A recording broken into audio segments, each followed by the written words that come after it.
Hello everyone, I am Punyakirti BL. Welcome to my Python for Generative AI learning series. In this series, we are focusing on Python basics that will help us to build a strong foundation for implementing generative AI concepts. So let's dive in and start today's session. Today's topic is Introduction to Python Tuples. Let's start with introduction. We already know in this session we will explore an important Python data type, that is tuples. You have already seen list and tuples may look similar at first, but they come with one key difference that makes them useful in specific situations. Let's start with what is a tuple. A tuple is an ordered collection of items, just like a list. The key difference is tuples are immutable. Once you create a tuple, you cannot change, add, or remove its items. Why is this important? Immutability ensures data stays constant. It prevents accidental changes that could cause bugs. Tuples can also be slightly more memory efficient than lists. For example, we can understand with analogy, think of tuple as a sealed box. You can look inside and read the items, but you can't replace or rearrange them once sealed. So, when to use tuples? Tuples are best for data that should never change. For example, configuration settings that remain constant. GPS coordinates like latitude, longitude for fixed location. Constants in programs that must stay unchanged. For example, here I am taking location with latitude and longitude. So it's stored in a list someone might accidentally modify, but with a tuple it's safe. How it is safe? Let's understand by running some input. So I have a tuple called location is equal to, the tuples are start with, we can see that they are brackets, and we have values as 37.7749 and minus 122.4194. So let's print this location tuple, and we can see tuples are printed. This is an example for tuple. Next, creating tuples. We use parentheses with items separated by commas. Let's use this tuple and print. So here we have a tuple called numbers is equal to brackets 1, 2, 3, and when I print numbers, we can see tuple is created. So is this a tuple or not? How we can check? Using type of, I'm passing the tuple to this. Then we can see class tuple is created now. Create an empty tuple with bracket or tuple. Okay, let's understand that. So another way or two ways are there. So let's, num is equal to empty brackets we are using, braces we are using, then print num and top num. This is one way to create tuple. So we can call tuple constructor as well using, okay, can use tuple constructor. So how to create? Now tuple constructor we can try that one as well. So what I will do, num tuple is equal to tuple constructor I am calling, and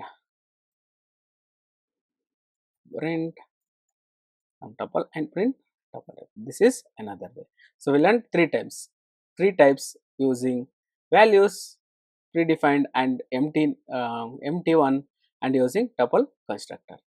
Now if I want to create single element tuple, always include a trailing comma. So how to do that? Let's see.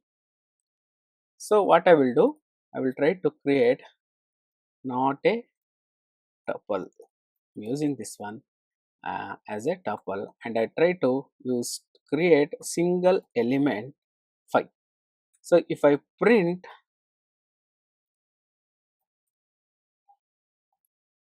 not a tuple, it works. Then if I try to print type a not a tuple, see, this opens class as int. So if you want to make this single element tuple, we need to use comma after tuple is created. A tuple, I am renaming and type of a tuple. So what I will do inside after the first element, I am just specifying comma. Now it is a single element tuple using by comma. Otherwise, it will treat it as int. That is what we tried in our example.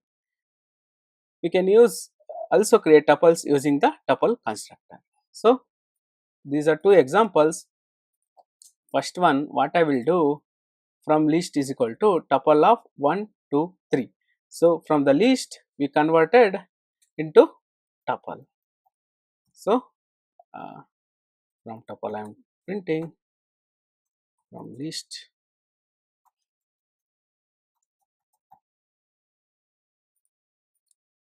then from string to tuple. How it will look must be printed. Let's see. Printed, so 1, 2, 3 is printed and hello is also printed with separate values. So let's start with understanding accessing tuple elements. Tuples are ordered, so you can access items using indexing. So let's create a coordinates tuple and we can access one by one. So coordinates is equal to 10, 20. We have two values 10 and 20 in 0th location and in first location. So when I print, we will print 192. We can use indexing 0 and 1. The indexing will start from 0 and it will end at 1. This is the way we can access the values from tuples. Next is tuple unpacking. Python allows you to assign tuple elements directly to variables in one step. So what I will do, so I create coordinates. So here is my tuple coordinate. Now I need to assign these values x comma y is equal to 10 comma 20. Then I can print x value, then print y value. Okay, so when I run, see 10, 20 we got and they assigned to xy. The one important point we need to understand is unpacking. When we are doing unpacking, the values should be same. Variable length is equal to values in the tuple. When I run, we are getting error because we not enough values to unpack. While unpacking, the variables length and the values length should be same. So we are working. This is called unpacking of tuples. This is helpful when functions return multiple values. Let's understand nested tuples. Tuples can hold other tuples inside them. So we can understand that and how to access we can try. Now you are able to see matrix. Matrix is contains three tuples. One is 1, 2, then contains second value 3, 4 and 5, 6. Let's print matrix. So when I run, it is printing three tuples. Next what I will do, I will print matrix of 0. Using matrix of 0, when I do that, 0th index, whatever values we have, that is 1, 2. So it is a tuple. Likewise, if I try 1, 2, that will run 2 and 3. So when I try, we'll get, sorry, 3 is not there, 0, 1, 2 index only, that is exception. So we got the tuples. But inside this tuple, I need to access some values. Okay, how to do that? So what I will do, I need first values from each element. So 0th index, we have 1, 2. From there, I need first index value, that is 2. From this I need another, from this I need another. So in this way we can access 2, 4, 6 from each tuple. This makes tuples useful for structured data like grids, tables or matrices. Let's understand best practices and common mistakes. Immutability remainder. You cannot modify a tuple's item. Okay, let's understand. So what I will do, for this point we can't modify tuples.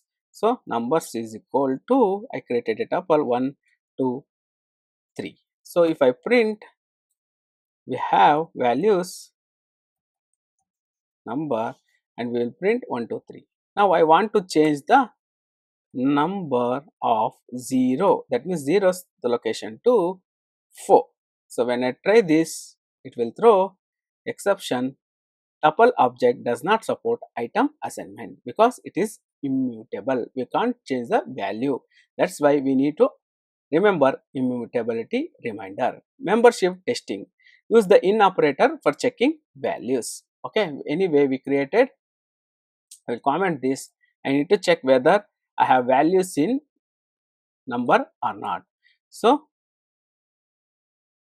1 in number. I need to do this. Let's run. It is true. 1, it is existing to in number tuple. That's why we are getting true. If I give 4, it will give false. Likewise, in we have not in. It is membership text. 4 not in number. Yes, it is not in number tuple. In this way, we can check the membership testing. So let's wrap up. Tuples versus list. List is equal to flexible, items can be changed. Tuples, they are fixed, reliable and efficient. Use tuples when data should not change, like constants or coordinates. Features covered: creating tuples, single element tuples, accessing items, unpacking, nesting and common pitfalls. Let's recap. By the end of this lesson, we should understand what tuples are and how they differ from lists. Why immutability can be an advantage. How to create and use tuples effectively. How to access elements, unpack values and work with nested tuples. Best practices and mistakes to avoid. In the next lesson, we will explore operations we can perform with tuples. Thank you for watching today's session. This is part of Python for Generative AI learning series. If you found this helpful, please subscribe to my channel for more videos. Also feel free to connect with me on LinkedIn. I will share the link in the description. See you in the next session. Thank you very much.